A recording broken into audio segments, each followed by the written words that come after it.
شنائیوں والا گھر ماتم کدا ہو گیا، جہاں چراغ جلنے تھے وہاں انسان جل گئے۔ شادی کا جوڑا سلا کا سلا ہی رہ گیا اور کفن تیار ہو گیا۔ جس کی ڈولی کو کاندھا ملنا تھا اس کی میت اٹھنے کو تیار پڑی ہے۔ ثنا کو نئے گھر تو جانا تھا مگر کس گھر یہ علم نہ تھا۔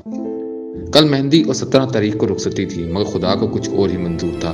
آگ کیا بھڑکی، سب خاک ہو گیا۔ دلہن ثنا طارق سمیت 14 سال کی ہینا، 20 سالہ حفظہ، 25 سالہ مناہل، 22 سالہ نینا اپنی زندگیوں سے بازیاں ہار بیٹھیں۔ آگ کیسے لگی، اتنی جلدی کیسے پھیل گئی، تحقیقات جاری ہیں مگر مرحومہ کے چچا کا کہنا ہے کہ 1112 کے تاخیر سے پہنچنے سے ہلاکتیں ہوئیں۔ اہل محلہ کا بھی کہنا ہے کہ ریسکیو ٹیم بر وقت آپریشن کر کے جانیں بچا سکتی تھی لیکن کھڑے رہے اور کچھ نہ کیا، جبکہ دوسری جانب راولپنڈی ڈسٹرکٹ آفیسر ریسکیو 1112 نے متاثرین کے الزامات کو یکسر مسترد کیا ہے۔